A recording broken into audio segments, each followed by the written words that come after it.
My body, my body, my body, my body. My Buddy and Kid Sister. Each sold separately from Play School. Elles sont censées rassurer les enfants, les accompagner dans leur première nuit sans veilleuse, incarner l'innocence.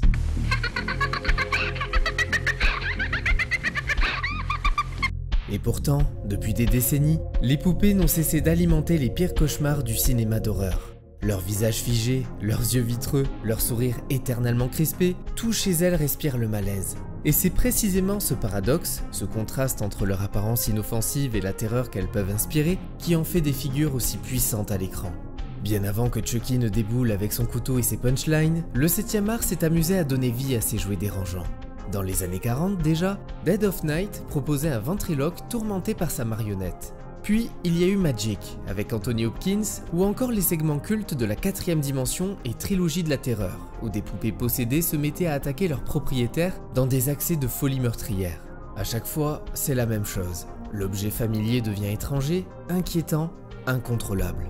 Mais c'est en 1988 qu'un certain Charles Liray, tueur en cavale, va littéralement fusionner avec une poupée pour donner naissance à une icône. Chucky, le jouet le plus vulgaire, le plus agressif, le plus hilarant aussi que le cinéma ait jamais connu. Je t'ai dit de me parler, alors parle ou je te balance dans le feu! Pauvre connasse, sale pute! Ce n'est plus seulement une poupée qui tue, c'est un personnage, une personnalité, une franchise à lui tout seul. Et contrairement à d'autres figures horrifiques qui s'essoufflent avec les années, lui, il s'adapte, il évolue, il revient encore et toujours avec plus ou moins de succès. Mais avant de revenir sur toutes les aventures de notre brave gars préféré, je dois remettre un peu de contexte. Installe-toi confortablement et prends une leçon du maître. À la fin des années 80, les grands noms du slasher commençaient à perdre de leur éclat. Jason Voorhees, Michael Myers, autrefois rois du box-office, ces figures emblématiques ne font plus vraiment frissonner les foules. Lassé par des suites de plus en plus fades, produites avec 3 bouts de ficelle, le public tourne progressivement la page. Pourtant, quelques années plus tôt, ce genre était l'une des poules aux œufs d'or d'Hollywood. Tout a vraiment explosé en 1978 grâce à Halloween, réalisé par un jeune John Carpenter.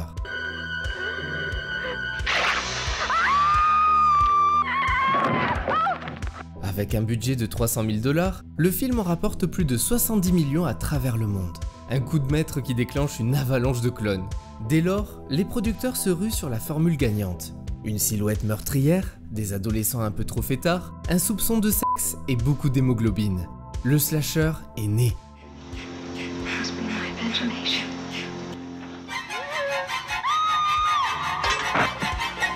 Mais qui dit formule, dit aussi surexploitation. En 1980, Vendredi 13 de Sean Cunningham surfe sur cette vague et cartonne, récoltant près de 60 millions de $. Pourtant, la Paramount, distributeur du film, est vivement critiquée. Certains journalistes, outrés par ce qu'ils considèrent comme un film d'exploitation vulgaire et gratuit, vont jusqu'à révéler l'identité du tueur dans leurs articles et à publier l'adresse du président du studio pour inciter les spectateurs à protester. Un geste mesquin qui ne suffira pas à stopper la machine. Le succès est tel que les suites s'enchaînent sans relâche. Mais en 1984, le vent tourne. Le public se lasse. Les studios, eux aussi, commencent à délaisser un genre devenu trop prévisible. La production de slasher chute drastiquement. Ce qui avait été un phénomène culturel devient une recette usée jusqu'à la corde. Quelques rares tentatives tentent de relancer la machine, comme Les Griffes de la Nuit, imaginées par Wes Craven. Déjà connu pour des films chocs comme La Dernière Maison sur la Gauche ou La Colline à des yeux, il injecte dans le genre une touche de surnaturel et une esthétique cauchemardesque. Freddy Krueger relance l'intérêt un temps, mais l'âge d'or est bel et bien derrière. C'est alors qu'un homme venu d'un autre univers va redonner un peu de sang neuf à l'horreur. David Kirshner, producteur chevronné dans le monde de l'animation, notamment sur des projets familiaux, il décide en 1987 de changer radicalement de registre. Il veut surprendre, prouver qu'il peut faire frissonner autant qu'émouvoir. Pour lui, l'horreur est un terrain de jeu inédit, une façon de casser son image de gars des dessins animés. C'est de cette envie qu'émerge Jeux d'enfants, un projet atypique porté par l'envie de Kirshner de bousculer les attentes. Le genre slasher semblait épuisé, mais une petite poupée allait bientôt prouver le contraire.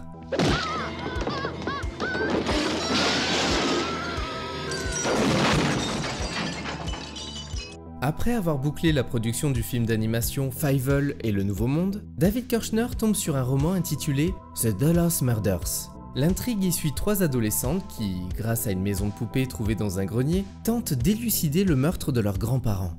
En lisant ce récit, le producteur se remémore une vieille frayeur d'enfance, la poupée de sa sœur qu'il trouvait terrifiante au point d'en avoir fait des cauchemars. Cette lecture réveille quelque chose en lui. Il tente d'obtenir les droits du roman, mais l'affaire capote. Qu'importe, l'idée d'un film d'horreur centré sur une poupée maléfique commence déjà à germer dans son esprit. Salut mon chéri! When I was a kid, I was scared to death of my sister's dolls. To me, it was the eyes. They just constantly stare and they seem to know all. Autour de lui, personne ne croit au potentiel de ce projet. Trop farfelu, trop déjà vu, mais il n'en démord pas. Il sait exactement ce qu'il veut. En développant des projets pour Disney, il tombe sur un vieux script écrit en 1985, Blood Buddy, signé par un jeune scénariste encore inconnu, Don Mancini. Le scénario a été rejeté en bloc par la plupart des studios hollywoodiens, mais il ne laisse pas Kirshner indifférent. Passionné par la culture pop et diplômé en cinéma, Don Mancini a écrit Blood Buddy dans une veine satirique. À travers son histoire, il voulait critiquer le consumérisme ambiant, pointer du doigt l'impact des publicités sur les enfants et dénoncer la manière insidieuse dont le marketing façonne les comportements. Je suis un brave gars et je fais partie du grand club des braves gars. Waouh! Pour lui, la poupée, encore appelée Buddy à ce stade, était l'ultime produit de masse, une machine à vendre pensée jusqu'au moindre détail. Cette approche lui venait d'une observation très personnelle. Son propre père travaillait dans la publicité pour une compagnie pharmaceutique. Mais si son script flirte avec la critique sociale, il n'en oublie pas pour autant les codes de l'horreur. Il est truffé de références au genre, comme l'épisode de la poupée vivante de la 4e dimension, ou encore le téléfilm La poupée de la terreur, diffusé en 1975 sur ABC. L'ombre de Freddy Krueger plane également sur le projet, avec cet humour noir caractéristique qui deviendra plus tard une marque de fabrique dans la franchise. On est des amis pour la vie. Tu te rappelles? T'es plus mon ami. Séduit par le ton et l'audace du scénario, le producteur décide de s'impliquer, mais il souhaite néanmoins revoir certains éléments. À l'origine, Blood Buddy ne mettait pas en scène une poupée possédée par l'âme d'un tueur, mais un jouet prenant vie sous l'effet de la rage et de la solitude d'un enfant. L'idée était que la poupée devenait une extension de l'inconscient d'Andy, le jeune héros du film. La nuit, lorsqu'il dormait, elle s'animait pour commettre des meurtres. Autre élément marquant de cette première version, les poupées Good Guy, imaginées comme des produits ultra marketés, contenaient sur leur peau une sorte de faux sang, une idée inspirée des poupées des sœurs de Mancini qui pouvaient faire pipi ou pleurer. C'est quoi ça? Il y en a qui font pipi. Celle-là, elle saigne. Ici, si l'enfant jouait trop brutalement avec son jouet, la peau en latex se déchirait, laissant couler ce sang artificiel. Une bonne excuse pour inciter les parents à acheter des pansements officiels estampillés Good Guy. Une satire grinçante du merchandising poussée à l'extrême. Dans cette version, la mère d'Andy, Karen Barclay, n'était pas une simple employée, mais la responsable de la communication au sein de la société fabriquant les poupées. Quant à la relation entre Andy et Buddy, elle était scellée dans un rituel étrange. Le petit garçon se coupait le doigt, faisant de même avec la poupée et mêlait leur sang pour devenir amis pour la vie. J'aime bien qu'on dorlote. J'aime bien qu'on Dorlote ça! J'aime bien qu'on dorlote. Malgré la richesse de cette première mouture, Kirshner sent qu'il faut quelque chose de plus viscéral, de plus terrifiant. L'idée d'un jouet meurtrier relié à la psyché d'un enfant était ambitieuse, mais risquée. Il propose alors une refonte majeure. Et si la poupée était possédée par l'âme d'un véritable tueur en série? C'est là que le projet Child's Play commence à prendre la forme qu'on lui connaît. L'idée développée par Don Mancini a beau être originale, elle dérange. Le concept d'une poupée prenant vie pour s'en prendre systématiquement aux figures d'autorité comme la nounou, l'institutrice et même sa propre mère fait grincer des dents dans les studios. Ce sous-texte psychanalytique, où le jouet devient une réponse violente à la frustration d'un enfant abandonné, est jugé trop dérangeant. Mais avant d'envisager la moindre réécriture, il faut déjà convaincre un studio de s'engager dans le projet.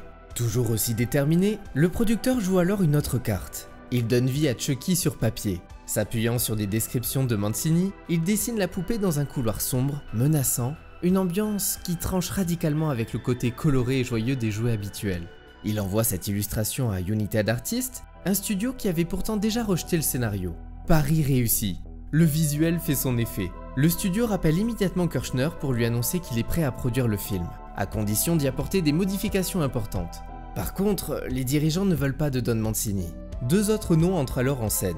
D'abord John LaFia, scénariste débutant, puis Tom Holland, qui venait de faire sensation avec Vampire vous avez dit Vampire. Ce dernier se verra confier la réalisation du film, mais aussi une partie de sa réécriture. C'est d'ailleurs lui-même qui a eu l'idée d'introduire une dimension vaudou.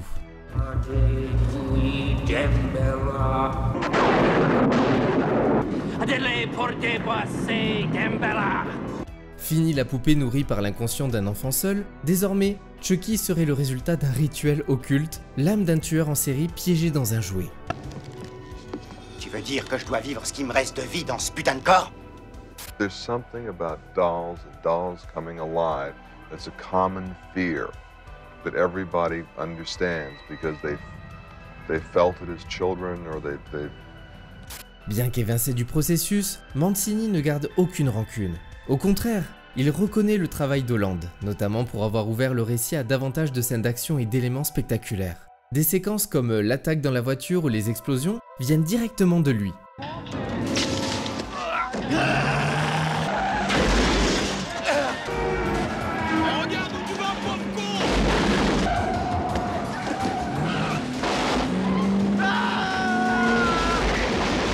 Le film devient alors plus accessible, plus nerveux, sans pour autant perdre son identité. Le titre original, Blood Buddy, est rapidement abandonné. Pendant un temps, l'équipe envisage batterie non incluse, mais ce titre est déjà utilisé par Steven Spielberg pour un film de science-fiction familial. Finalement, le long métrage s'intitulera Jeu d'enfant. Pour donner un nom humain à Chucky, les auteurs s'inspirent de 3 criminels tristement célèbres aux États-Unis. Charles vient de Charles Manson, le gourou de la secte meurtrière la Manson Family. Lee fait référence à Lee Harvey Oswald, l'assassin du président John Kennedy. Et Ray vient de James Earl Ray, l'homme condamné pour le meurtre de Martin Luther King. Côté technique, c'est Kevin Yagher qui est chargé de concevoir la poupée. Un choix qui a du sens. Ce spécialiste des effets spéciaux s'est déjà illustré sur plusieurs franchises emblématiques de l'horreur, notamment Freddy et Vendredi 13. Elle est d'une laideur. Je t'emmerde. Il va donner la poupée une apparence à la fois mignonne, grotesque et terrifiante, un équilibre délicat mais redoutablement efficace. Pour incarner Karen Barclay, la mère d'Andy, le rôle est confié à l'actrice Catherine Hicks. D'abord réticente à l'idée de participer à un film d'horreur, elle finit par être séduite par le scénario. Le personnage l'attire immédiatement, une mère célibataire débordée qui travaille dans un grand magasin, mais qui trouve la force de se battre pour son fils lorsque le cauchemar commence. Pour elle, Karen était bien plus qu'un simple cliché de mère en détresse. C'était un rôle nuancé, traversé par des émotions fortes, une femme qui se transforme en héroïne face à l'inacceptable. Donne-moi le gosse! Pour incarner le tueur, il fallait une voix capable de faire frissonner tout en conservant une pointe d'ironie mordante. Le choix se porte sur Brad Dourif, un acteur habitué aux rôles de marginaux, de désaxés ou de figures profondément inquiétantes. Eddie, me laisse pas tomber! Non! Il accepte immédiatement lorsqu'on lui propose le rôle. Tom Holland lui parle d'un personnage hors du commun, une âme damnée enfermée dans le corps d'une poupée. Dourif est séduit. Il sait qu'il peut s'éclater avec ce rôle tordu et marquer les esprits. Salut, je m'appelle Chucky, tu veux jouer? Du côté du jeune héros, le casting retient Alex Vincent, un petit garçon de 6 ans pour qui Jeu d'enfant sera le tout premier film. Le tournage débute le 7 janvier 1988 à Chicago avec un budget estimé à 9 millions de dollars. Mais la production se heurte très vite à des conditions extrêmes. La ville est frappée par une vague de froid historique avec des températures descendant jusqu'à moins 40 degrés. Par-dessus le marché, les problèmes techniques liés à Chucky s'accumulent. La marionnette, complexe et capricieuse, tombe souvent en panne. Résultat, le planning dérape, les tensions montent et le budget explose légèrement. Initialement prévu pour sortir durant l'été, le film est finalement repoussé à novembre. Ironiquement, ce retard jouera en sa faveur. À cette période, Jeux d'enfant se retrouve seul sur son créneau, sans aucune concurrence directe dans le genre horrifique. À la fin des années 80, les effets spéciaux numériques sont encore balbutiants. L'équipe n'a donc d'autre choix que de miser sur des marionnettes animatroniques pour donner vie à Chucky. Un véritable défi technique. Pour chaque scène, il y a jusqu'à 11 techniciens pour manipuler la poupée, chacun responsable d'une partie précise. Bras, jambes, yeux, bouche, sourcils, une coordination millimétrée digne d'un ballet. Et pour les séquences les plus dynamiques, notamment celles où le tueur doit courir, se débattre ou être projeté à travers une pièce, c'est l'acteur Ed Gale qui enfile le costume. Il incarne notamment le personnage lors de la scène spectaculaire où il est brûlé vif dans la cheminée.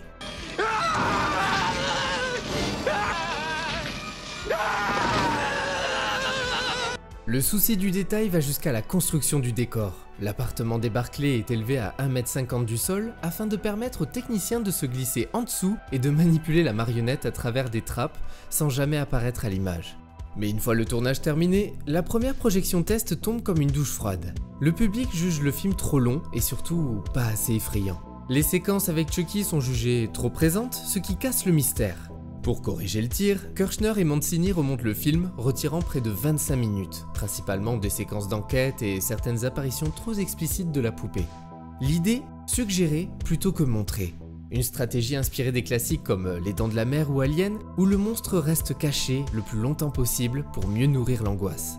Parmi les moments supprimés, une séquence montrait Charlie Ray, encore humain, traquant une femme ivre dans les rues pour découvrir qu'il s'agissait en réalité d'un piège tendu par le détective Mike Norris, déguisé en civil dans le cadre d'une opération d'infiltration. D'ailleurs, lors de la poursuite d'ouverture, on peut apercevoir Norris jeter des vêtements féminins. La nouvelle projection test est un succès, les réactions sont enthousiastes, le suspense fonctionne, Chucky fait peur, bref, Jeux d'enfant sort enfin dans les salles américaines le 9 novembre 1988. Mais la poupée n'a pas fini de faire parler d'elle.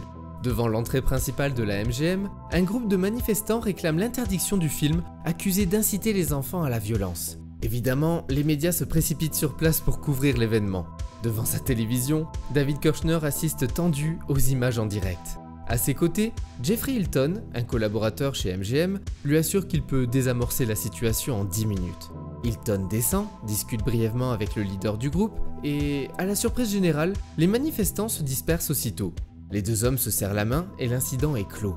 Stupéfait, Kirchner interroge plus tard Hilton sur ce qu'il a bien pu dire ou faire pour calmer la foule aussi rapidement. Mais la réponse ne viendra jamais. Hilton emportera son petit secret avec lui. Avec un budget modeste d'environ 9 millions de dollars, le film engrange plus de 44 millions à travers le monde. Un carton à la fois critique et financier. Ce genre de succès est rarissime pour un film d'horreur à l'époque. Il faut dire que les poupées malfaisantes n'ont jamais vraiment eu la cote au cinéma. Bien souvent, leur sort est associé à des productions fauchées, comme Dolls ou Puppet Master, et à Hollywood, le concept a longtemps été pris à la légère, vu comme un sous-genre kitsch et dispensable. Dolls. Mais Jeux d'enfant change la donne. Grâce à la vision combinée de Tom Holland, Don Mancini et John LaFia, le film parvient à moderniser le thème de la poupée vivante avec un twist original, le vaudou. Résultat, une œuvre efficace, intelligente, truffée de scènes cultes et surtout portée par des personnages bien écrits. Ça fait du bien de voir des héros qui prennent de bonnes décisions dans un film d'horreur. Bon, sauf Andy, mais il n'a que 6 ans, on lui pardonne. Mention spéciale à Karen Barclay qui passe de mère épuisée, exploitée par son patron, à véritable survivante prête à affronter le mal incarné pour sauver son fils. Elle se révèle, affronte ses peurs, se bat et finit même par exploser la face de Chucky avec une rage libératrice. Une trajectoire qui force le respect. Et que dire des effets spéciaux? Plus de 30 ans après, l'animation de Chucky reste bluffante. Le travail effectué par Kevin Yeager et son équipe était colossal, surtout au vu des contraintes. Entre un budget serré, des délais très courts et une marionnette capricieuse, le défi était immense. Mais à l'écran, ça fonctionne. Chucky est vivant. Il a une gestuelle, une présence, une personnalité, et tout ça sans l'aide du numérique. On oublie souvent en tant que spectateur à quel point donner vie à un tel personnage, surtout en 1988, relevait presque du miracle. Mais ce long métrage, ce n'est pas qu'une histoire de poupée tueuse. C'est aussi un film avec une vraie identité. Le tueur a un passé, une logique, une voix. Le scénario glisse habilement une satire de l'industrie des jouets, dénonçant la manière dont le marketing formate les enfants dès leur plus jeune âge. Le tout baigne dans le mélange de genres parfaitement dosés, horreur, fantastique, polar et action cohabitent sans fausse note. Bien sûr, tout n'est pas parfait, certaines longueurs dans le final et un jeune Alex Vincent qui, parfois, peine à convaincre, mais dans l'ensemble, Child's Play est une réussite totale. Et pour beaucoup, il reste encore aujourd'hui le meilleur film de poupées maléfiques jamais réalisé. Portés par cet accueil inattendu, David Kirshner et Don Mancini ne perdent pas de temps. Émerveillés par le succès du premier opus, ils se lancent presque immédiatement dans l'écriture d'une suite. Cette fois, John LaFia, co-scénariste du film original, est choisi pour passer derrière la caméra. J'espère que je t'ai manqué, parce que toi tu m'as beaucoup manqué. Tous les voyants étaient au vert, le public en redemandait, Chucky était en passe de devenir une icône de l'horreur. Mais à Hollywood, rien ne se passe jamais comme prévu. Alors que le premier opus connaît un énorme succès dans les vidéoclubs et que le tournage du deuxième devait débuter le 15 octobre 1989, la production est brutalement suspendue. Un changement de direction dans la société vient bouleverser la donne. La société australienne Quintex rachète le studio et son nouveau président impose une ligne éditoriale prestigieuse, bannissant purement et simplement toute production de films d'horreur. Donc la suite de Child's Play est annulée avant même d'avoir commencé. Furieux, David Kirshner apprend la nouvelle en plein vol. À son arrivée, Richard Berger, alors responsable de la production chez MGM et United Artists, lui explique que Christopher Scaze, le nouveau patron de Quintex, ne veut plus entendre parler de films de genre. Mais très vite, l'annulation du projet fait des vagues. Plusieurs grands studios flairent l'opportunité et se battent pour récupérer les droits. Une véritable guerre des enchères s'engage. C'est alors qu'un allié de poids entre en scène, Steven Spielberg. Ayant déjà travaillé avec Kirshner, il le contacte personnellement pour lui conseiller de se tourner vers Universal. Fort de ce soutien inattendu, le producteur appelle immédiatement les dirigeants du studio et ne manque pas de mentionner que c'est Spielberg lui-même qui les a recommandés. Et finalement, Universal déroule le tapis rouge. Non seulement ils achètent les droits, mais ils s'engagent à produire tous les futurs films de la franchise. Et surtout, ils garantissent une liberté artistique quasi totale à Kirshner et Don Mancini. Un fait très rare, et probablement un coup de pouce décisif pour que la saga garde un ton si singulier au fil des années. Va te faire foutre, salope. Avec Universal aux commandes, Chucky 2 peut enfin entrer en production. Mancini en profite pour recycler plusieurs idées écartées du premier opus. Parmi elles, la célèbre scène dans laquelle Chucky assassine le professeur Dandy. Vous êtes vraiment conduite comme une vilaine fille, mademoiselle Catwell. Mais aussi le final dans l'usine Bravga, devenu aujourd'hui l'un des moments les plus cultes de la saga. Viens là, picon! En clin d'œil à Tom Holland, il baptise l'une des poupées du film Tommy. Salut, je suis Tommy et je suis ton ami pour la vie. Le tournage débute le 6 novembre 1989 avec un budget rehaussé à 12 millions de dollars. Alex Vincent rempile dans le rôle d'Andy Barclay, tout comme Brad Dourif, une nouvelle fois chargé d'insuffler sa voix glaçante à Chucky. Shut up, you idiot. Au départ, le film devait s'ouvrir sur un procès. Karen Barclay, jugée folle pour avoir affirmé que la poupée était vivante, se retrouvait internée en hôpital psychiatrique.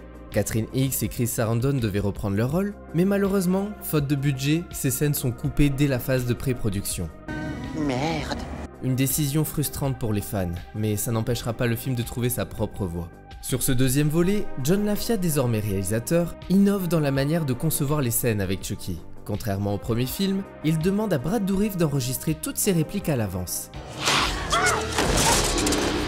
Sale petite pute, tu m'as fait mal. Cette inversion du processus, parce qu'habituellement la voix est enregistrée après les animations, permet aux marionnettistes d'ajuster avec plus de précision les mouvements du visage de la poupée au dialogue.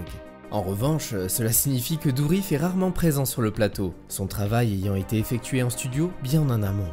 Côté musique, le compositeur Graham Revel décroche le poste en mentant effrontément. Lorsqu'Universal lui demande s'il a déjà orchestré une partition complète pour un film, il répond sans trembler « Bien sûr !» En réalité, c'est la première fois qu'il compose pour un orchestre. Un pari risqué, mais payant. Sa bande originale, sombre et atmosphérique, deviendra rapidement culte auprès des fans. Contre vents et marées, Chucky 2 parvient à voir le jour, et même si les choses ont mal commencé, elles ne font que s'accélérer. La poupée est désormais bien installée dans l'imaginaire collectif, et ce deuxième opus va encore renforcer son statut d'icône de l'horreur.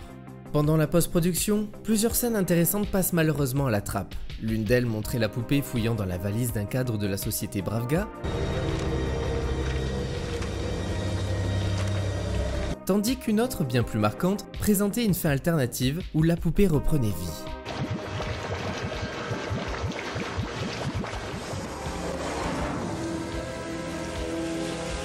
Cette idée sera d'ailleurs recyclée pour l'ouverture de Chucky 3.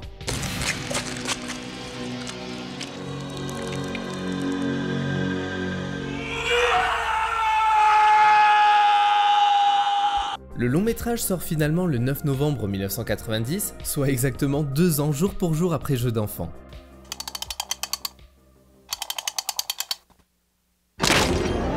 Sorry, Jack.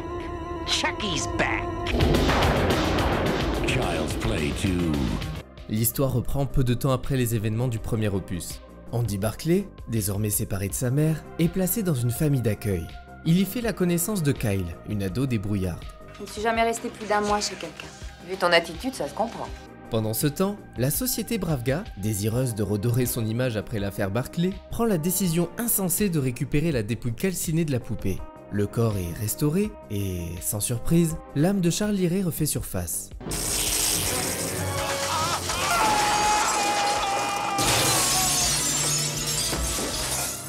Le tueur reprend vie, prêt à tout pour retrouver Andy. J'ai pas envie de passer ma vie dans cette saloperie de jouets. Dès que tu seras seul, je te ferai ta fête. Les meurtres reprennent, plus violents et plus nombreux, jusqu'à un affrontement final mémorable dans l'usine Bravga. Tiens, ouvre ça, espèce de saloperie! Viens!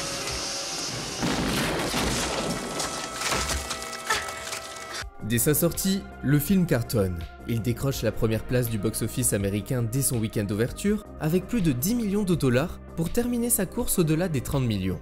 La saga Child's Play confirme qu'elle n'est pas un simple coup de chance, mais bel et bien une nouvelle figure de poids dans le panthéon de l'horreur, aux côtés des Freddy, Jason et autres Michael Myers.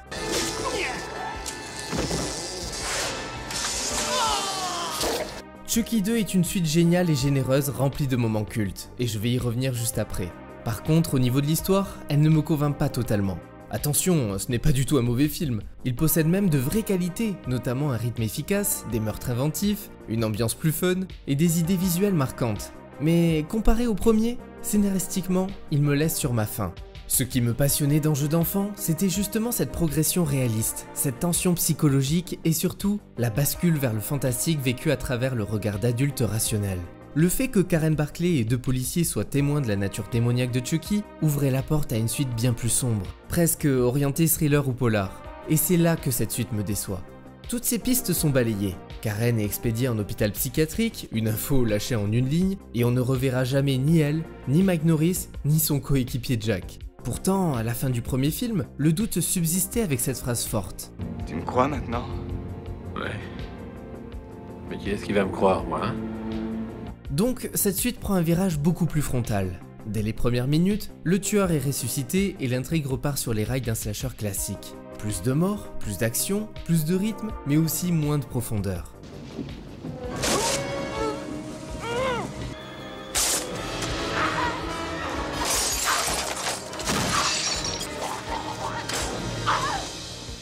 Don Mancini et John LaFia misent clairement sur le divertissement pur, en sacrifiant une bonne partie de la subtilité du film original.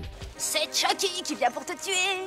Visuellement, le ton change, l'esthétique est plus colorée, les décors plus lumineux, l'humour plus présent. Chucky devient une vraie star, davantage mise en avant, plus bavard, plus théâtral. Ah, les bonnes femmes au volant! Secoue-toi, mon vieux. On dirait que c'est la première fois que tu vois un cadavre. On sent que Brad Dourif s'amuse. Il incarne la poupée avec une énergie dingue et certaines séquences, comme le meurtre de l'enseignante à la règle géante, sont devenues emblématiques. Mais dans le fond, Chucky 2 souffre d'un manque d'enjeux solides. L'histoire n'avance pas vraiment. On a échangé une intrigue construite et angoissante contre un spectacle plus direct, certes efficace, mais beaucoup plus superficiel. En résumé, toute l'intelligence et l'attention du premier opus laissent ici place à un film fun et rythmé, mais qui oublie un peu ce qui faisait la force de Chucky à l'origine. Ça reste un très bon moment de cinéma d'horreur, mais à mes yeux, ce n'est plus tout à fait le même jeu. C'est fini de faire chouchou. Bon, cela dit, je préfère largement voir et revoir Chucky 2 plutôt que le premier qui est plus triste et plus dramatique. Après ça, Universal ne perd pas de temps. Le studio se montre même étrangement pressé à l'idée de lancer un 3e film. Don Mancini se retrouve contraint d'écrire un nouveau scénario dans un délai très court, sans réelle inspiration. Il boucle malgré tout son script dans les temps, mais avec de nombreux regrets. J'aime bien Comte Dorlotte. Pour lui, l'histoire manque de fond, de souffle, et ça se ressentira à l'écran. Le premier sorti des chaînes de montage, le brave gars des années 90. Pour incarner Andy Barclay, qui est désormais adolescent dans cette nouvelle intrigue située 8 ans après les événements du deuxième film, le rôle est confié à Justin Wallen. Jonathan Brandis, qu'on avait notamment vu dans le téléfilm Ça et Les Revenus, avait lui aussi auditionné sans succès. Merde. Du côté de la réalisation, Universal pense d'abord à un certain Peter Jackson, encore inconnu du grand public. Mais le futur papa du Seigneur des Anneaux décline, il est déjà occupé sur un autre projet. Le studio se tourne alors vers Jack Bender, un metteur en scène issu du monde des séries télé, discret mais apparemment efficace. Ça va mal se terminer. Le budget grimpe à 13 millions de dollars, mais Mancini doit tout de même revoir son script à la baisse. Certaines idées trop ambitieuses ou coûteuses sont mises de côté. Parmi elles, une séquence de résurrection où pas un, mais 12 Chucky devaient renaître simultanément dans la cuve.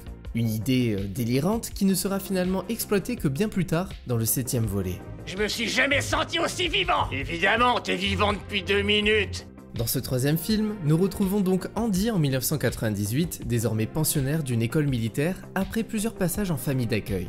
Tu as accusé une poupée d'avoir commis des meurtres. J'ai des problèmes d'adaptation. Je sais lire, Barclay. Pendant ce temps, la société Bravga décide, une fois encore, de relancer la production de ces fameuses poupées. La poupée Bravga se vendait 2 fois plus que tous nos autres jouets avant cette regrettable affaire. Andy Barclay, c'est de l'histoire ancienne. Lors du redémarrage de l'usine, le cadavre de Chucky est soulevé par des crochets mécaniques et quelques gouttes de son sang tombent dans une cuve en plastique fondu. Chucky renaît de ses cendres encore une fois. Rien de tel qu'une bonne strangulation pour se refaire une petite santé. Les morts s'enchaînent jusqu'à un affrontement final dans une fête foraine.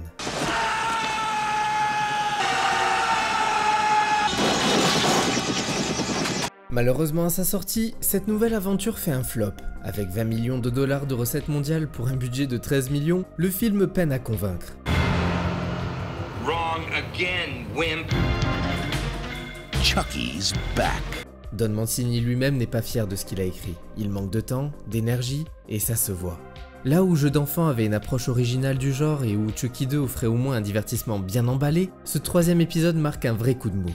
Tout sonne creux, la mise en scène très télévisuelle, les stéréotypes à l'appel, un rythme poussif, des incohérences par dizaines, le scénario semble avancer en pilotage automatique. Même les meurtres, pourtant plus nombreux, peinent à surprendre. Oh non, j'aurais tellement voulu le saigner ce porc. On a clairement affaire au premier vrai déclin de la saga, comme si Chucky, à l'image des autres figures cultes de l'horreur des années 80, entrait lui aussi dans cette phase d'essoufflement propre aux années 90. Cela dit, tout n'est pas à jeter. Le film s'ouvre sur une résurrection impressionnante, visuellement très réussie, et quelques idées prometteuses affleurent ici ou là.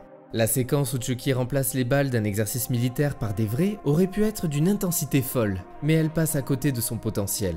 Voilà qui va ajouter un peu de piment à l'affaire. On sent que le concept est dans une impasse et qu'il est grand temps de ranger la poupée dans sa boîte pour mieux réfléchir à son avenir. Heureusement, c'est exactement ce que le studio fera. Et presto, t'as la boule à 0. Plutôt que d'user la formule jusqu'à la corde, le studio décide de faire une pause. Notre brave gars disparaît, temporairement. Mais avant de passer à sa grande résurrection, il faut évoquer une page sombre liée à ce 3e film. En Grande-Bretagne, Chucky 3 est tristement associé à une affaire tragique qui a profondément choqué le pays.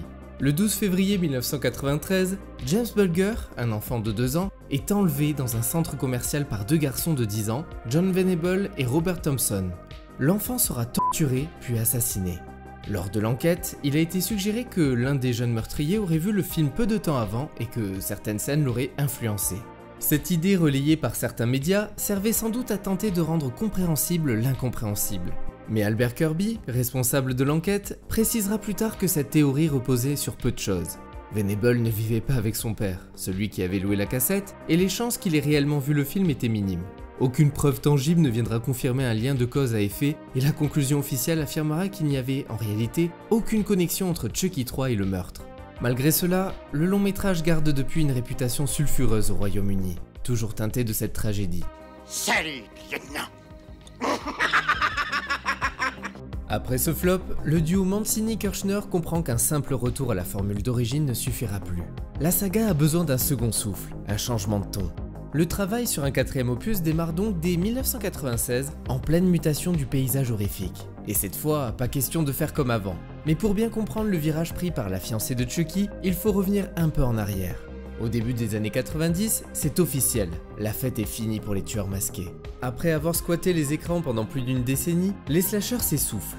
L'époque des Jason, Freddy et Michael commence à sentir le moisi. De son côté, Universal préfère ranger Chucky dans une boîte en plastique et le mettre au placard. Mais certains studios flairent encore une dernière opportunité. L'idée, annoncer un dernier chapitre, une conclusion définitive qui pousserait les fans à se déplacer une dernière fois. Et ça marche plutôt bien, enfin en partie. La fin de Freddy, pourtant considérée comme l'un des pires épisodes de la saga, rapporte plus de 34 millions de dollars. Pari réussi pour New Line Cinema. En revanche, le vendredi 13 final se vautre lamentablement avec à peine 15 millions. La machine s'enraille. Les choix artistiques deviennent de plus en plus hasardeux et l'avenir du slasher semble compromis, sacrifié sur l'autel d'une logique purement commerciale. Mais tout bascule en 1995, grâce à un jeune étudiant en écriture à Los Angeles, Kevin Williamson. Un soir, alors qu'il regarde un reportage sur le tueur en série Danny Rolling, alias l'éventreur de Gainesville, il se rend compte qu'une de ses fenêtres est restée ouverte. La peur brutale qui l'envahit l'inspire immédiatement. Et si quelqu'un entrait maintenant chez lui? Et si un tueur de film d'horreur débarquait dans la vraie vie? Il s'installe devant son clavier et en seulement 3 jours, il écrit le script de Scary Movie, rebaptisé plus tard Scream. Le récit met en scène une petite ville américaine bouleversée par une série de meurtres mystérieux. Le tueur, masqué, semble s'inspirer des films d'horreur des années 70 et 80. Une satire méta, bourrée de clins d'œil et de commentaires sur les clichés du genre, avec des ados qui connaissent les règles mais n'arrivent pas à les appliquer. Miramax, via son label d'Emotion Films, flaire la bonne affaire et achète le script pour 400 000 $. Le film est confié à un maître du genre, Wes Craven. Le résultat dépasse toutes les attentes. Sorti en décembre 1996, Scream devient le thriller horrifique le plus rentable de l'histoire à ce moment-là, avec plus de 173 millions de dollars dans le monde. Oh, tu veux me jouer la scène jusqu'au bout? Non, pitié, je ne veux pas mourir trop vite. Laissez-moi au moins tourner le numéro 2. Le slasher renaît instantanément de ses cendres. Dès lors, une nouvelle vague de slashers déferle sur les écrans. On parle d'ailleurs de néo-slasher, plus stylisé, plus méta, souvent teinté d'éléments policiers et porté par des castings de jeunes stars montantes. Souviens-toi l'été dernier, Urban Legend, The Faculty, Halloween 20 ans après, le public en redemande et les studios suivent. C'est dans ce vent de renouveau que Don Mancini décide de relancer l'univers de Chucky. Mais hors de question pour lui de rejouer la même partition. L'époque d'Andy Barclay est révolue. Son parcours a été exploré de long en large et le besoin de nouveautés se fait ressentir. Cette fois, l'ambition est claire. Rompre avec les codes installés, éviter la redite et insuffler un souffle neuf à la saga. Avec son complice David Kirshner, il sent que le moment est venu de faire évoluer le ton de la franchise. Peu à peu, le nouveau projet prend forme. Plus sombre, plus gothique, mais aussi plus fun, il détonne dans le paysage horrifique de l'époque. Salut, poupée. La fiancée de Chucky s'annonce comme un ovni mêlant comédie noire, road movie macabre, romance toxique et slasher sanglant.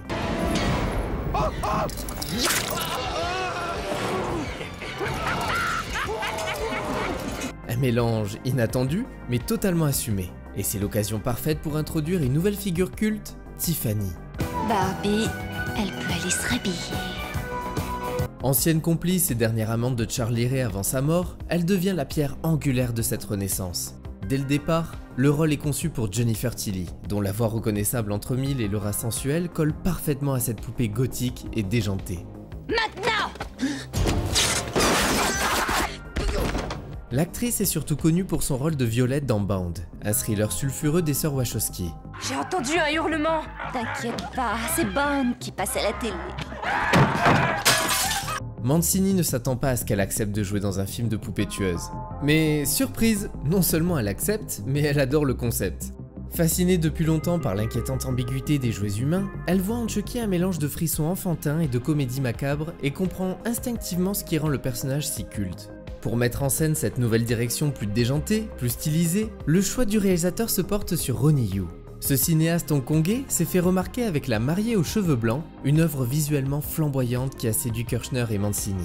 En Enthousiasmé par son sens de l'esthétique et son approche plus sensorielle, il lui offre une liberté artistique quasi totale, convaincu qu'il saura donner une identité forte à ce 4e volet. De son côté, Jennifer Tilly se montre encore plus enthousiaste en apprenant que Ronnie Yu dirigera le film.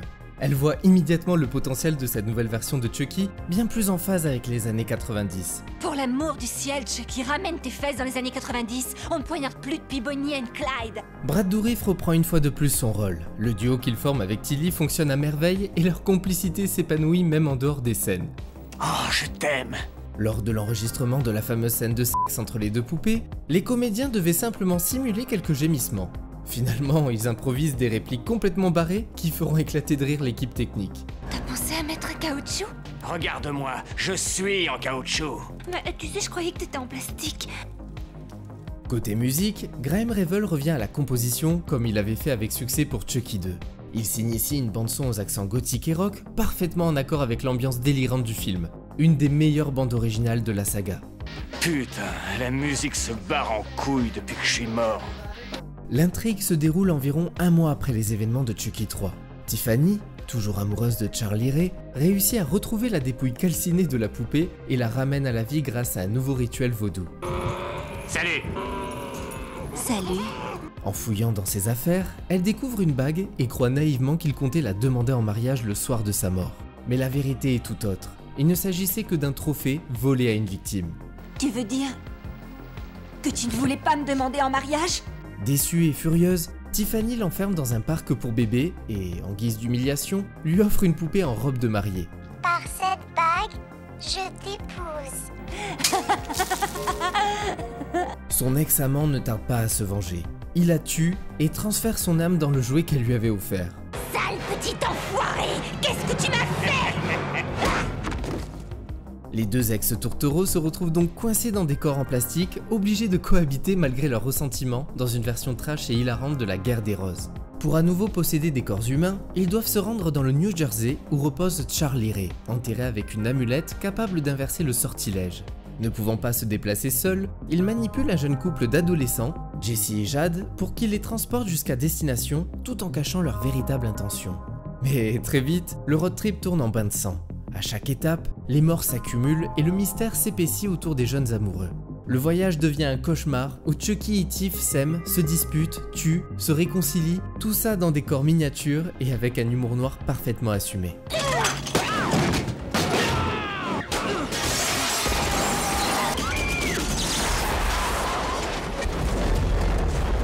Peu de sagas horrifiques peuvent se vanter d'être encore aussi en forme au bout d'un 4e épisode.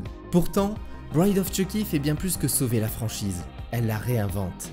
À sa sortie, le film est un véritable carton. Avec plus de 50 millions de dollars récoltés au box-office mondial, il devient l'opus le plus rentable de toute la série. Un exploit pour un slasher dont les fondations reposent sur un jouet maléfique. Ce 4e volet est un petit bijou de cinéma de genre. Un mélange habile de gore, de tension, d'humour noir et d'action, le tout saupoudré d'un amour sincère pour les classiques de l'horreur des années 80. Les références sont nombreuses, parfois subtiles, parfois frontales, mais toujours bien placées. Pourquoi tout ça me semble si familier? La mise en scène de Ronnie Yu est un modèle du genre. Visuellement inventive, elle sait jouer des détails, des ombres, des cadres inattendus pour donner vie à des séquences aussi stylées qu'efficaces.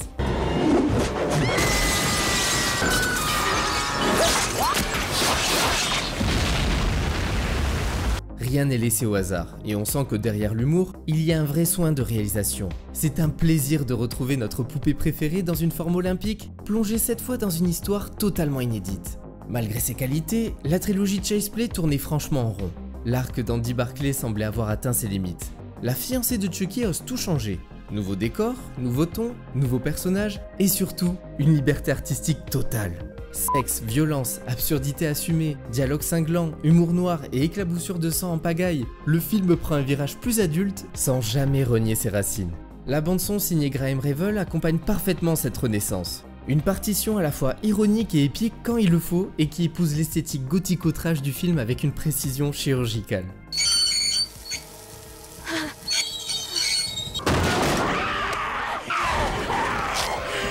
Ronnie Yu signe ici ce que beaucoup considèrent encore aujourd'hui comme le meilleur opus de la saga. Un road movie horrifique, irrévérencieux, sanglant, drôle et stylé.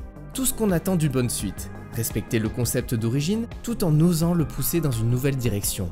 Loin de se contenter de recycler les mêmes recettes, ce 4e opus propose un vrai renouvellement de ton, sans oublier de choyer ses fans de la première heure. Et quelle claque sur le plan technique! L'animation des poupées est bluffante. Chaque mouvement, chaque expression est parfaitement synchronisée, donnant à Chucky et Tiff une présence à l'écran qui dépasse de loin le statut de simple marionnette. Ces deux-là sont vivants, ils ont une vraie personnalité, une vraie dynamique et un vrai talent pour le carnage. Ah! Excusez-moi. Bref, Chucky 4 est un film qui assume tout. Son humour, son esthétique, son scénario complètement barré. Il sait que certains fans ne suivront pas ce nouveau chemin, mais ils foncent quand même. Pour ma part, c'est ce genre de prise de risque que j'adore. Avec ce film, Chucky est plus que jamais mon ami pour la vie. Je t'aime, Chucky. Je sais. Du coup, avec ce succès et cette dernière séquence dans le film, la production d'un 5e opus débute très tôt. Dès le 18 octobre 1998, soit à peine 2 jours après la sortie triomphale de La fiancée de Chucky. Les premières idées sont déjà en développement. Pourtant, malgré cette réactivité, il faudra attendre plusieurs années avant que le film voit enfin le jour. Pendant ce laps de temps, les autres grandes figures du cinéma d'horreur vivent une lente agonie. Vendredi 13 tente une ultime pirouette avec Jason X, où le tueur au masque de hockey se retrouve dans l'espace à combattre un robot.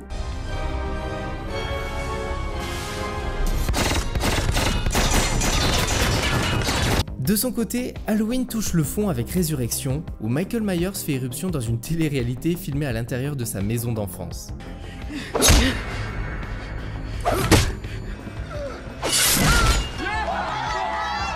Triste sort pour 2 icônes du slasher.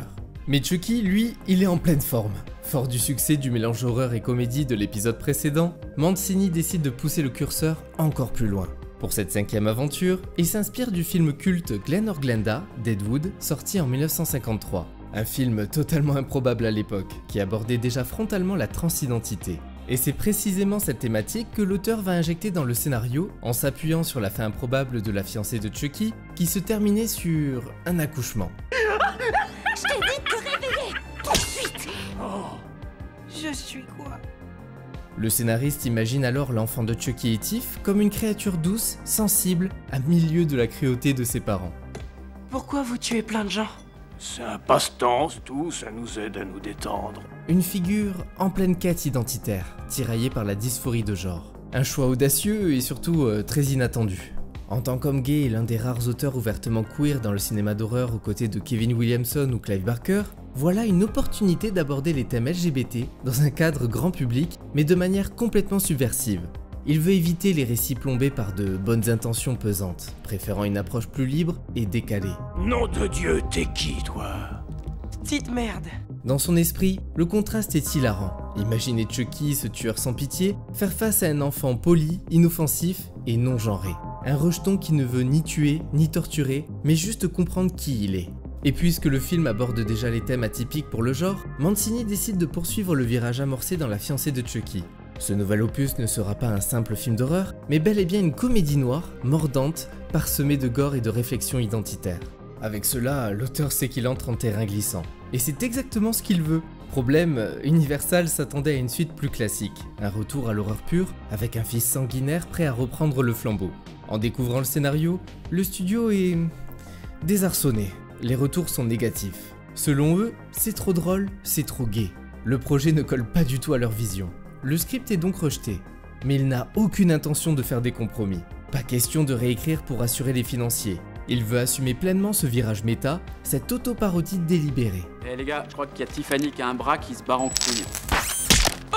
Il cite Jennifer Tilly comme l'exemple parfait de cette autodérision. Dans le film, elle incarne Tiffany bien sûr, mais aussi Jennifer Tilly elle-même. Mais pourquoi depuis quelques années les jolis rôles j'y ai plus droit? Regarde-moi, j'ai quand même été nominée aux Oscars et je joue la fiancée d'une poupée. Du moins une version caricaturale d'elle. Une actrice déjantée, égocentrique, superficielle, obsédée par son image et prête à tout pour décrocher un rôle dans le film de Redman. Une satire mordante d'Hollywood, des coulisses du showbiz et des fausses apparences. C'est finalement la société Rock Pictures, tout juste boostée par le succès de Shaun of the Dead, qui accepte de financer le projet. Le feu vert est donné et la production peut enfin démarrer. Brad Dourif revient évidemment pour prêter une nouvelle fois sa voix à Chucky, rôle qu'il incarne depuis presque 20 ans déjà. Jennifer Tilly, elle, s'éclate à jouer sur 2 tableaux. Pour doubler leur enfant Glenn ou Glenda, le choix se porte sur Billy Boyd. Oui, Pipin du Seigneur des Anneaux. Sa voix douce et vulnérable colle parfaitement au personnage, loin des clichés virils des slashers classiques. Le reste du casting est tout aussi improbable. Le rappeur Redman joue son propre rôle, tandis que le légendaire John Waters, figure culte du cinéma trash avec des films comme Pink Flamingos ou Serial Mother, accepte de participer avec un enthousiasme non dissimulé. Côté réalisation, Ronnie Yu ne peut malheureusement pas revenir, retenu par d'autres projets en Chine. C'est donc Mancini lui-même qui prend la caméra pour la toute première fois. Un choix qui peut sembler audacieux, mais qui ne tombe pas du ciel. Lors de la post-production de La fiancée de Chucky, c'est déjà lui qui avait terminé le montage final après le départ de Ronnie Yu. Il sait exactement où il veut aller et comment y aller. Mais la production a été tout sauf une partie de plaisir. Dès les premières étapes, les désaccords surgissent, notamment autour du look de Glenn. Le jeune réalisateur, fidèle à sa vision, souhaite que l'enfant ait une apparence unique, qui reflète sa personnalité douce. Mais David Kirshner insiste pour que Glenn ressemble davantage à Chucky. Après tout, il s'agit de son fils, non ? Le compromis finit par pencher du côté de la filiation. Cheveux roux, taches de rousseur, yeux bleus, Glenn portera donc clairement l'héritage visuel de son père, tout en étant complètement différent. On a donc eu ce truc dégueulasse. Le tournage, lui, s'apparente à un véritable baptême du feu. Avec un budget de 12 millions de dollars, modeste pour les ambitions du projet, toute l'équipe s'envole pour la Roumanie afin de réduire les coûts au maximum. Un choix économique, certes, mais qui ne facilite pas le quotidien du plateau. Les journées commencent à 9 h pour se terminer jusqu'aux alentours de 23 h, dans un rythme infernal dicté par les effets spéciaux complexes. Et pour cause, chaque poupée nécessite une armée de techniciens. 8 marionnettistes par personnage, tous coordonnés au millimètre près, un plateau surélevé d'1,50 m pour permettre aux opérateurs de se glisser en dessous, une forêt de câbles qui s'entremêlent à chaque prise, et un Don Mancini méticuleux, voire perfectionniste. Pour sa première réalisation officielle, le cinéaste s'inspire d'un de ses maîtres, Brian De Palma. Il veut une caméra mobile, fluide, toujours en mouvement. Dès le début du film, il signe un plan séquence de près de 5 minutes, vu à travers les yeux d'une des poupées. Un défi technique complètement fou qui plombe immédiatement le planning. Tu es autorisé Mais pour lui, ce genre de folie visuelle fait partie de l'identité du film. Il veut que Seed of Chucky ait sa propre patte, une signature aussi visuelle que thématique. Éreinté, mais déterminé, le réalisateur se donne à fond. Les nuits sont courtes, les journées sans fin, mais pour gagner du temps, il commence à monter le film en parallèle du tournage. Dès que les caméras cessent de tourner, il enchaîne avec la post-production, sacrifiant des heures de sommeil pour ne rien lâcher sur sa vision. Malgré cette course contre la montre, les premiers retours sont bons, les rushs rassurent les producteurs, les acteurs sont conquis par le ton du film, et le style assumé de Mancini commence à faire parler. Certains membres de l'équipe murmurent déjà qu'il devrait réaliser un deuxième film, et pourquoi pas le prochain Chucky. Plus investi que jamais, Jennifer Tilly sent qu'un tournant est en train de s'opérer. Cet opus est différent, plus audacieux, plus libre, et pourrait bien offrir une nouvelle impulsion à la saga. À ses yeux, Mancini pousse les limites du genre comme rarement auparavant, et c'est précisément ce qui rend ce film aussi unique. Lors de la promotion, un détail improbable va rapidement attirer l'attention. Certaines bandes annonces doivent être accompagnées d'un avertissement indiquant clairement que Britney Spears n'apparaît pas dans le film.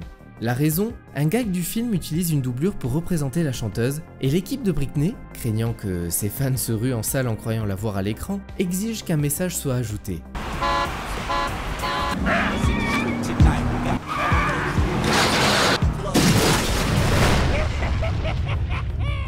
L'histoire, elle, commence plusieurs années après les événements de La fiancée de Chucky. Glenn ou Glenda, on ne sait pas trop, est désormais en quête de ses parents. Il les croit morts, mais un jour, il les aperçoit à la télévision. Des poupées, oui, mais sur un plateau hollywoodien où se tourne un film inspiré de leur meurtre. La légende raconte que ces jouets furent retrouvés sur les lieux d'un crime qui ne fut jamais élucidé.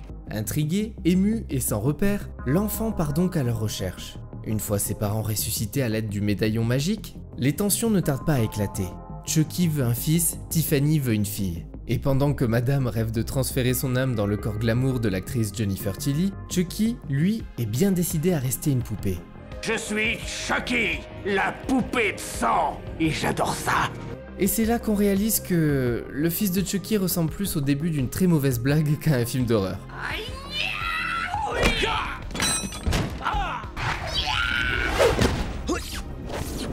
Pire encore, la blague dure 87 minutes et a coûté plus de 12 millions de dollars. À sa sortie, le film se plante, un échec commercial net, à peine 24 millions de dollars récoltés. Les critiques sont majoritairement négatives et elles ne font pas dans la dentelle. Le scénario est jugé bancal, l'humour vulgaire et poussif, les effets trop kitsch, même pour un public habitué aux excès de la franchise. Et pour une fois, difficile de défendre quoi que ce soit. Le film ne semble avoir d'intérêt que pour ceux qui y ont participé. Une sorte de délire privé entre l'équipe de tournage auquel le spectateur n'a pas été invité. On peine à comprendre ce qui a bien pu passer par la tête de Don Mancini. Lui qui avait si bien relancé la saga avec la fiancée de Chucky, se perd ici dans un patchwork grotesque d'idées mal exploitées. Le résultat est un film confus, plat, visuellement pas très beau et surtout d'un ennui mortel. On frôle la parodie non maîtrisée, enchaînant les scènes de mauvais goût, sans aucune tension, ni émotion, ni enjeu. Lors de mes recherches pour cette rétrospective, je suis tombé sur des interviews promotionnelles datant de 2004, dans lesquelles tout le monde affirmait avec un grand sérieux que ce film allait révolutionner la franchise. Bon, difficile de ne pas sourire devant tant d'enthousiasme, pour un résultat aussi désastreux. Ça peut faire devenir dingue! Faire devenir dingue! Cet échec cuisant ne sera pas sans conséquences. Seed of Chucky marque un véritable point de rupture. Plus de sorties en salle, plus de tapis rouge. Pour son prochain retour, la poupée maléfique devra se contenter d'un format bien plus modeste, celui des direct-to-DVD. 4 ans après ce naufrage, beaucoup pensaient que la saga avait rendu l'âme. Pourtant, en 2008, les producteurs surprennent tout le monde en annonçant qu'un 6e film est en développement. Et cette fois, l'idée semble suivre la grande tendance du moment, le remake. Car depuis la mort du néo-slasher au milieu des années 2000, le cinéma d'horreur se divise entre deux courants. D'un côté, le torture porn, popularisé par les sagas Saw et Hostel, qui repose sur une violence graphique crue et sadique. De l'autre, la vague des remakes. Les studios, toujours très attachés à leur franchise culte, choisissent de redémarrer à zéro pour moderniser leurs monstres fétiches. Freddy, Jason, Leatherface, tout y passe. Et Chucky aussi semble prêt pour une mise à jour. Les fans réclament depuis longtemps un retour aux sources, moins de comédie, plus d'horreur pure. Et ça, le créateur l'entend bien, et commence à esquisser un remake sombre du film original intitulé Revenge of Chucky. Ce projet devait réinterpréter l'histoire de manière plus terrifiante, tout en conservant les bases du mythe. Mais finalement, l'idée sera abandonnée. En juin 2012, Universal confirme que ce sera bien une suite, pas un reboot, son titre, Curse of Chucky. Un retour directement en DVD, mais avec la promesse de quelque chose de plus sérieux. Et petit clin d'œil du destin, c'est Fiona Dourif, la fille de Brad Dourif, qui est choisie pour incarner l'héroïne. Côté promo, l'équipe redouble d'imagination. Une caméra cachée est organisée à un arrêt de bus où une affiche lumineuse du film attire les passants, avant qu'un comédien déguisé en Chucky ne jaillisse littéralement du panneau d'affichage.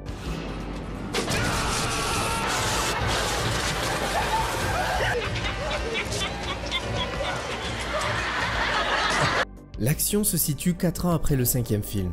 Une mystérieuse poupée est livrée chez Nika Pierce, une jeune femme en fauteuil roulant qui vit avec sa mère dans une grande maison isolée.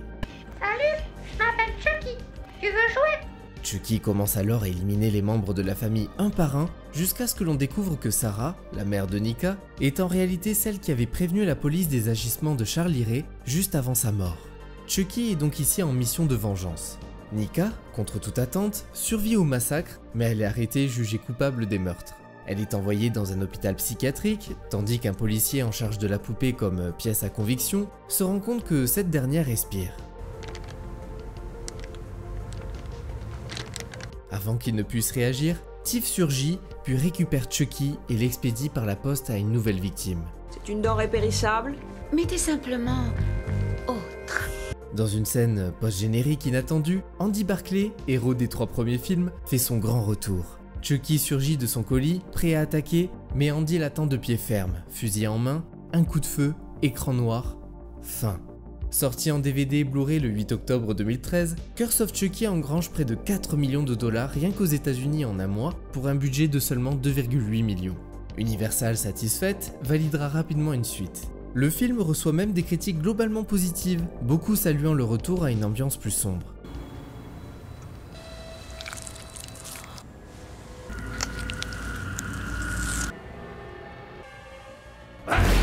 Mais pour ma part, c'est une nouvelle déception.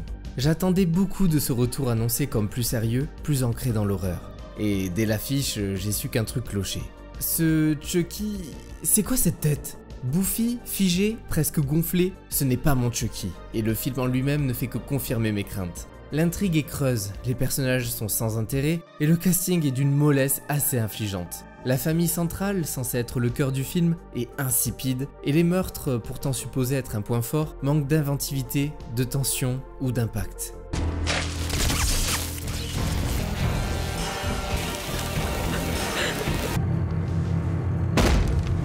L'animation de la poupée, mélange malheureux de CGI et d'animatronique, est un vrai problème. Les mouvements sont mous, les expressions figées, et pourquoi Chucky ne saigne plus ?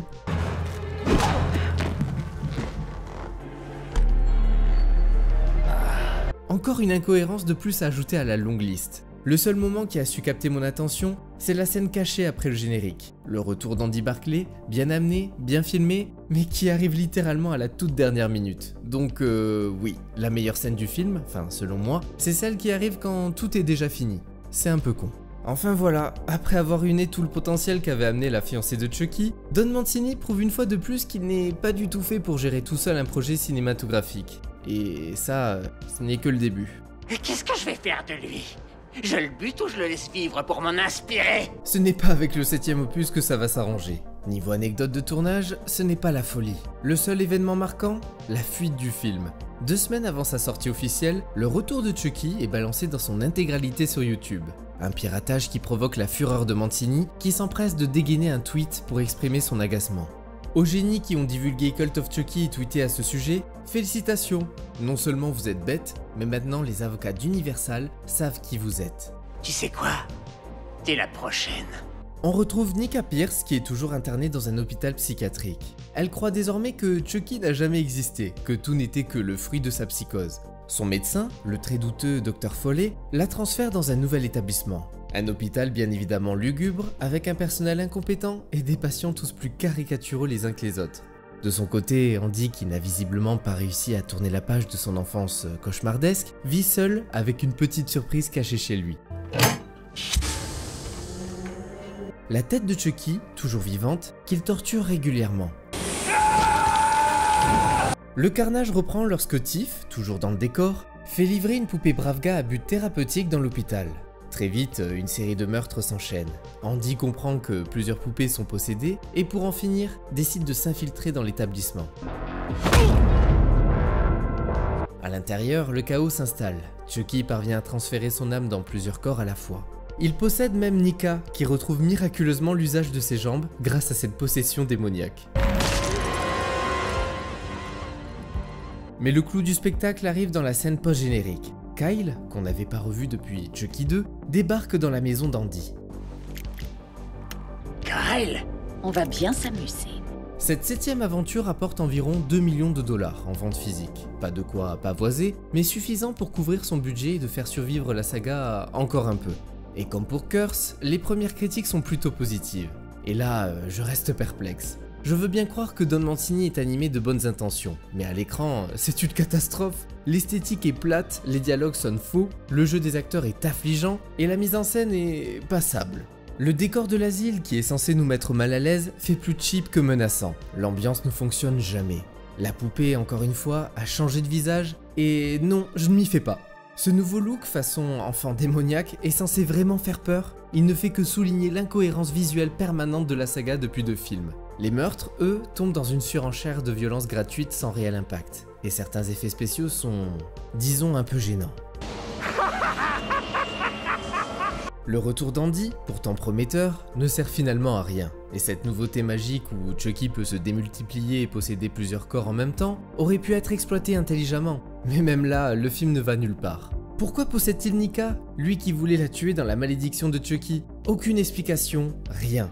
On enchaîne les séquences sans justification, juste pour empiler du lore sans direction. Et franchement, à moins que Don Mancini se décide un jour à passer la main, je ne vois plus trop comment Chucky pourrait me séduire à nouveau. La saga mérite mieux que ça, et nous aussi. Et pour l'instant, tout ce que je vois, c'est un massacre. Pas au sens horrifique, hein, mais artistique malheureusement. Un vrai classique ne se démode jamais, darling. Après ça, le créateur annonce un 8e film avant de se rétracter pour annoncer quelque chose de beaucoup plus ambitieux.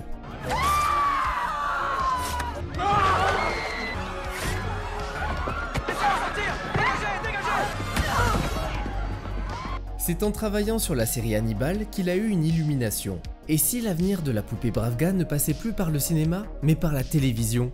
Après 2 longs métrages en direct ou DVD, au retour critique étrangement positif mais aux résultats artistiques discutables, il décide de s'emparer des codes de la série télé pour donner une nouvelle vie au plus célèbre des rouquins en plastique. 2 ans après le dernier opus, c'est officiel. Une série est en préparation pour la chaîne Sci-Fi. Et le projet est ambitieux, 8 épisodes d'1 heure, avec Mancini à l'écriture, à la réalisation du pilote et en tant que producteur exécutif aux côtés de David Kirshner. Ce nouveau format lui permet non seulement de moderniser le concept de la poupée possédée, mais aussi d'explorer des thématiques plus personnelles. Car cette fois, au-delà des meurtres et des punchlines, il veut parler du harcèlement que subissent les adolescents, que ce soit à l'école ou dans leur propre foyer. La série devient un miroir de son vécu. Dans une interview, il confie que ce projet est le plus intime de toute sa carrière. Le personnage principal, Jake, un adolescent de 14 ans mal dans sa peau, découvre peu à peu son homosexualité et doit faire face à un père qui ne l'accepte pas. Une situation directement inspirée de sa propre adolescence. On est au 21e siècle, c'est cool maintenant d'être gay. Oui, c'est exactement comme être gaucher, ou vegan. Un virage audacieux? Eh ben, pas tant que ça quand on y regarde de plus près. Depuis le 5e film, le créateur n'a cessé d'explorer des thèmes atypiques pour une franchise horrifique. Et aujourd'hui, les séries Netflix ou autres ont largement démocratisé la représentation queer dans les récits grand public. Avec le format série, le cinéaste voit aussi une opportunité en or. Approfondir enfin le passé de Charles Liray. Nous enjoignons tous les habitants de Hackensack à ne pas sortir seuls le soir. Mais pendant que ce projet se prépare, un autre menace de faire de l'ombre à l'univers original. Un reboot de jeu d'enfant produit par la MGM. Sorti au cinéma en 2019, ce remake s'éloigne radicalement du mythe de la poupée possédée. Exit le vaudou, place à la high-tech. Chucky devient une IA défectueuse nommée Buddy, un jouet connecté qui pète un câble. En gros, c'est un mélange de Black Mirror qui rencontre Toy Story. Le problème, c'est que la MGM détient les droits du premier film, et qu'elle a donc tout à fait le droit de lancer ce remake en parallèle de la série de Mancini. Ce dernier, forcément, n'a pas très bien pris la nouvelle. Le studio lui propose gentiment de figurer comme producteur exécutif, mais Mancini refuse catégoriquement. Il a l'impression qu'on lui demande une bénédiction purement symbolique, alors qu'il a porté la franchise à bout de bras pendant plus de 30 ans. Il ne va pas cacher sa frustration. Et c'est donc le 21 juin 2019 que Child's Play version reboot sort au cinéma. Mais malgré un pitch modernisé et un Chucky high-tech, le film ne créait pas vraiment l'événement. Avec un peu plus de 44 millions de dollars au box-office mondial pour un budget de 10 millions, le film rentre dans ses frais, mais ne suscite pas l'engouement nécessaire pour justifier une suite. Un semi-succès qui permet à Mancini de respirer. Le terrain est libre pour qu'il continue à développer sa version sans interférence. Brad Dourif est de retour et enregistre même depuis chez lui en raison de la pandémie. Fiona Dourif, quant à elle, endosse non seulement le rôle de Nika, mais incarne aussi une version jeune de Charles Liray, avec la voix de son père ajoutée en post-production.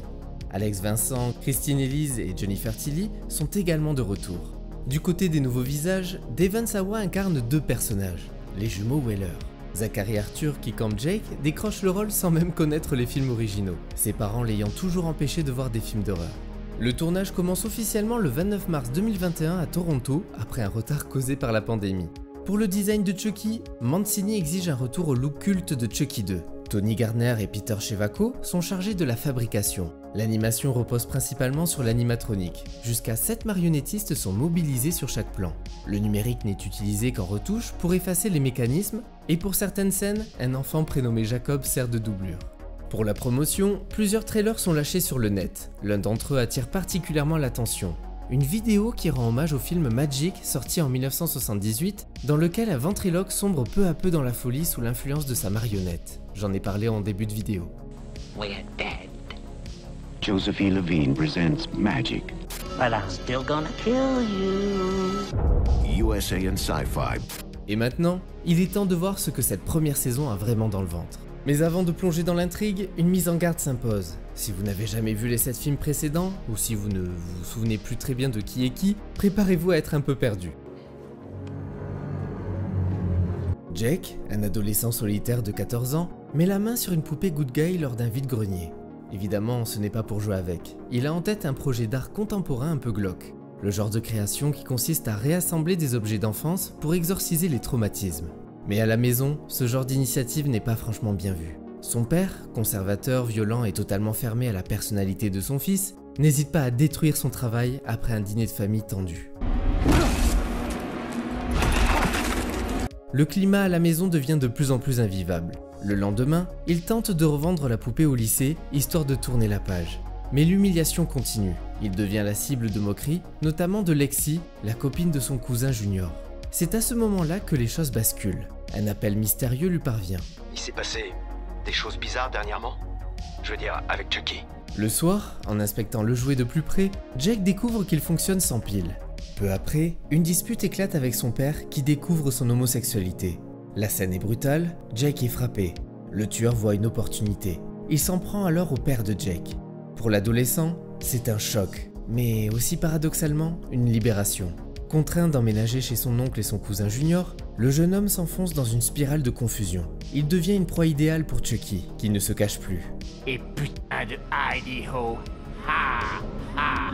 La poupée révèle enfin sa vraie nature et commence à manipuler l'adolescent. Il veut faire de lui un tueur, un vrai, et le pousse à éliminer Lexi, sa principale harceleuse. Mais Jake n'y parvient pas. Frustré, Chucky décide de faire le travail lui-même. Profitant d'une fête organisée dans un manoir, il piège Lexi dans une chambre et met involontairement le feu à la maison.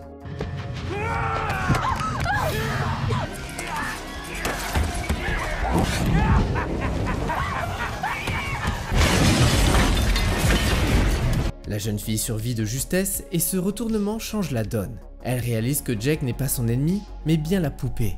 Ensemble, ils unissent leurs forces. Rejoints par Devon, un camarade passionné par les affaires criminelles, ils traquent Chucky pour tenter de l'éliminer une bonne fois pour toutes. Lors d'une réunion publique organisée pour annoncer de nouvelles mesures de sécurité suite à l'épidémie de meurtre, l'horreur recommence. Madame McVeigh, la directrice, va vous dire quelques mots. Pendant ce temps, Andy Barclay et sa sœur adoptive Kyle sillonnent le pays.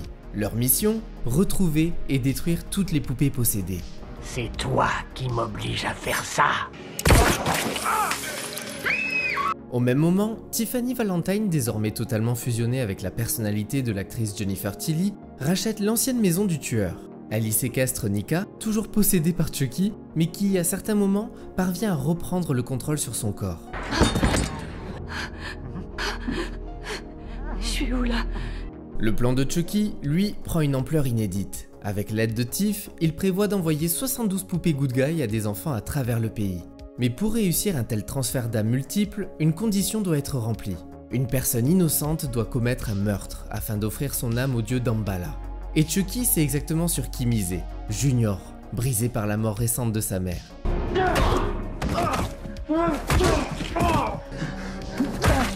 Le pacte est scellé, le plan peut enfin commencer. Chucky, ça a marché. Diffusée pour la première fois à l'automne 2021, la série réalise un bon démarrage. Selon un post publié par le créateur, un peu plus de 4 millions de téléspectateurs ont suivi la première semaine de diffusion, un chiffre qui inclut à la fois la diffusion en direct et les visionnages en streaming dans les jours suivants. Un score plus qu'encourageant pour une série diffusée sur Sci-Fi, une chaîne câblée américaine où l'audience en direct tourne autour des 600 000 téléspectateurs par épisode.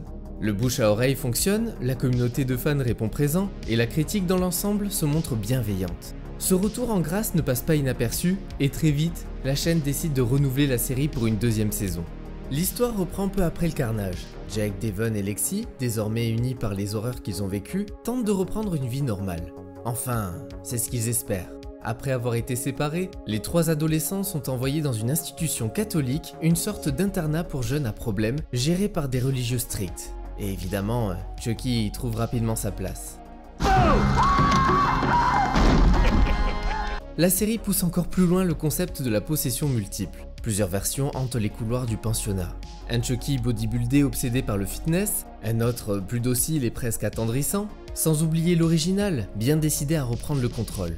Pendant ce temps, Tiff, toujours dans le corps de Jennifer Tilly, continue sa propre croisade sanglante, gardant Nika en captivité. Et comme si ce n'était pas déjà assez chargé, la série introduit le retour de Glenn et Glenda. Come to mama. Oh. Les audiences restent stables par rapport à la première saison, avec une moyenne tournant autour de 300 à 400 000 téléspectateurs par épisode en direct sur Sci-Fi, sans compter les visionnages en streaming qui gonflent largement les chiffres. Côté critique, l'accueil est globalement positif là aussi, une saison 3 est donc lancée. Cette fois-ci, notre tueur s'infiltre dans un tout nouveau décor, la Maison Blanche. L'histoire débute lorsqu'une poupée Good Guy est offerte au fils du président des États-Unis, un jeune garçon solitaire vivant dans l'ombre des affaires politiques et des secrets d'État. Très vite, des événements troublants surviennent et des morts suspectes s'accumulent dans les couloirs de la résidence présidentielle. Pendant ce temps, Jake, Devon et Lexi, toujours marqués par les événements des saisons précédentes, décident de reprendre la chasse après avoir été témoins d'un nouveau massacre. Leur enquête les mène jusqu'à Washington, où ils tentent de retrouver Chucky avant qu'il ne fasse davantage de victimes. La saison est divisée en 2 parties de 4 épisodes, la première moitié est diffusée à l'automne 2023, tandis que la seconde est repoussée au printemps 2024 en raison des grèves à Hollywood. Le récit alterne entre les intrigues à la Maison Blanche, les investigations des adolescents et les mésaventures de Tiff en prison, tout en explorant davantage les pouvoirs occultes liés à la possession de notre brave gars. Et que dire ? Je sais que tout le monde a adoré ces nouvelles aventures, mais je suis bien obligé d'admettre que c'est absolument pas mon cas. Je vais encore passer pour les grilles de service, mais après 3 saisons, difficile de ne pas dresser un constat amer.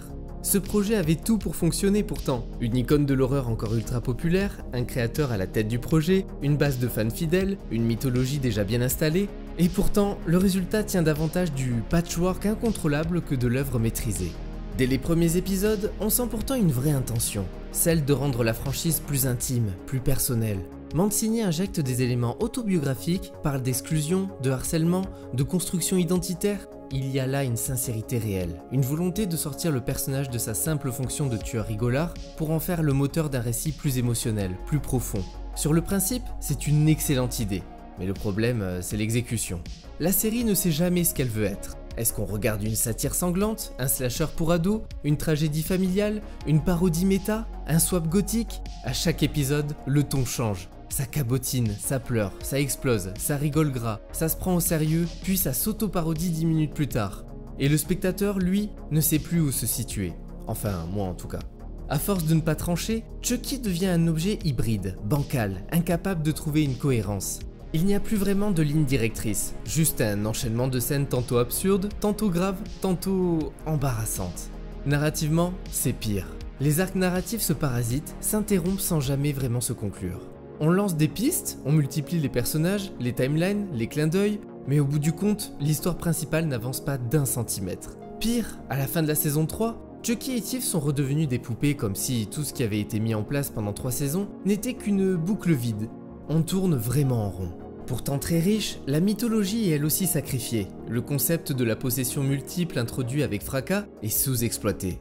La présence de Nika, Tiffany, Glenn et Glenda ou même Andy et Kyle aurait pu donner lieu à une fresque ambitieuse. Mais non, tout est expédié, souvent hors champ ou résumé en 2 phrases. Et ce qu'on veut suivre, c'est-à-dire le trio, ne gagne jamais vraiment en épaisseur.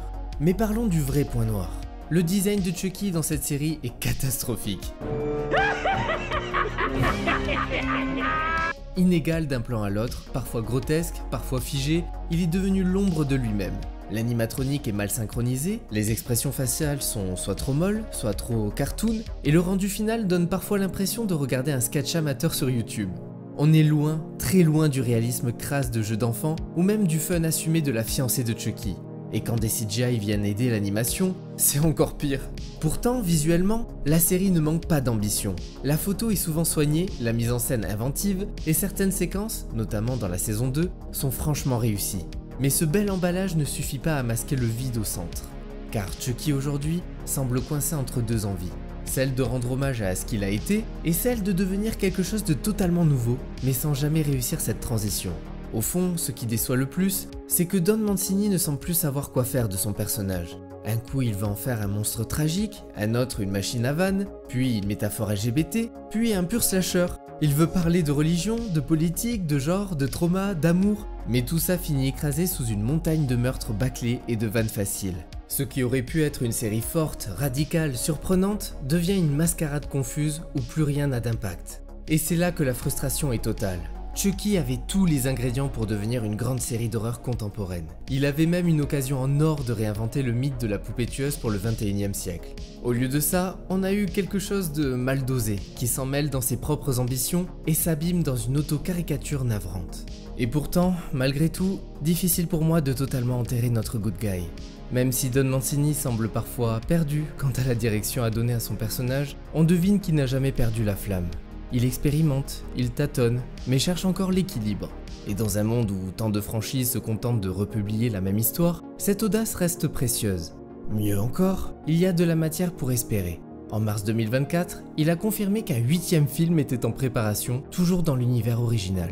Je sais que beaucoup vont me trouver dur sur les derniers films et la série, mais malgré tout, je regarderai les prochains projets. J'ai encore un petit espoir de voir renaître ce savant mélange de satire, de frissons et de folie qui a fait la marque de la franchise. Alors, peut-être que, après cette période déroutante, la poupée la plus célèbre du cinéma horrifique saura frapper fort à nouveau.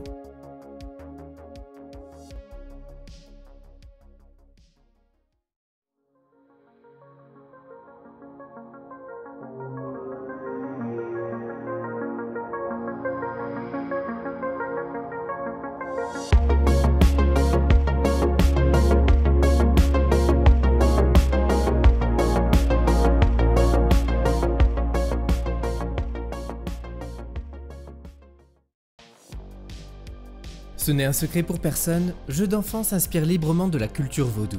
La fameuse incantation prononcée par Charles Liré, « Adedoué Damballa, donne-moi le pouvoir, je t'en conjure », fait directement référence à Damballa, une divinité majeure dans le panthéon vaudou haïtien. Mais là où c'est amusant, c'est que ce Damballa-là n'a rien de maléfique. Dans la tradition vaudou, il est associé à la bonté, à la fertilité, à la connaissance et à l'ordre cosmique. Il est souvent représenté sous forme de serpent, généralement une couleuvre, et incarne l'équilibre, pas vraiment le chaos que sème Chucky dans chaque film. Un joli clin d'œil à une figure spirituelle détournée pour nourrir une mythologie horrifique bien à part. Depuis des années, une rumeur bien tenace circule sur les réseaux sociaux. Chucky serait inspiré d'un fait réel. L'histoire, largement partagée sur YouTube ou TikTok, remonte à 1906 en Floride. Le jeune Robert Eugène Otto aurait reçu une poupée en tissu de la part d'une domestique congédiée qui aurait, selon la légende, pratiqué la magie vaudou. Rebaptisée Robert par l'enfant, la poupée aurait ensuite été le centre d'une série d'événements étranges. Des bruits dans la nuit, des objets déplacés et même, selon des voisins, des apparitions de la poupée à différentes fenêtres. Aujourd'hui encore, la poupée Robert est exposée dans un musée et considérée comme hantée. Les visiteurs qui osent le photographier sans demander la permission seraient victimes de malchance et certains envoient même des lettres d'excuses au musée pour lever la prétendue malédiction. Une belle légende, mais sans aucun lien avec Chucky. Ni Don Mancini ni Tom Holland n'ont jamais évoqué cette histoire comme source d'inspiration. Vous le savez déjà, mais dans le premier jet du scénario, la poupée s'appelait Buddy, un nom tout droit sorti des rayons de jouets.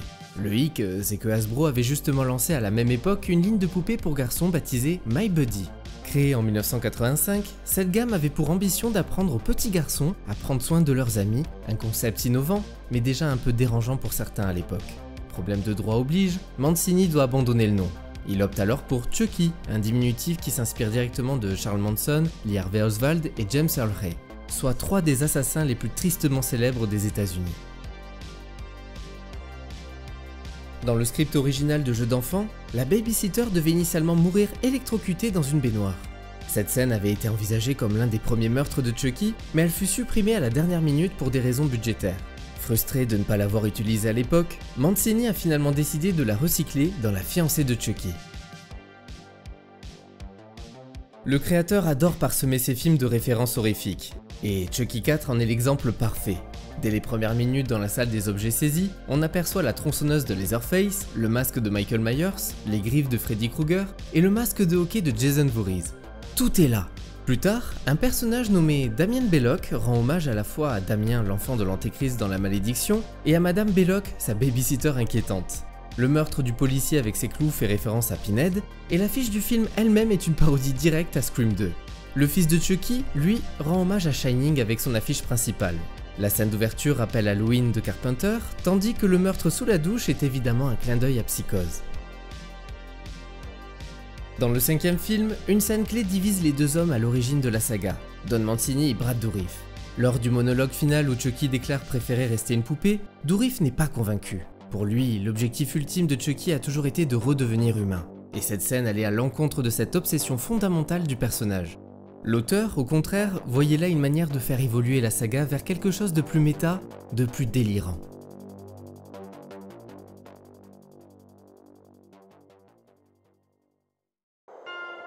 Et voilà, c'est la fin de cette grande rétrospective sanglante. On a traversé les décennies, les styles, les différents visages de Chucky, parfois terrifiants, parfois grotesques, souvent imprévisibles, mais j'espère que vous avez apprécié ce voyage au cœur de la poupée la plus ingérable du cinéma d'horreur. Et qui sait, peut-être que dans quelques années, elle reviendra encore, et encore, et encore. Je reviendrai.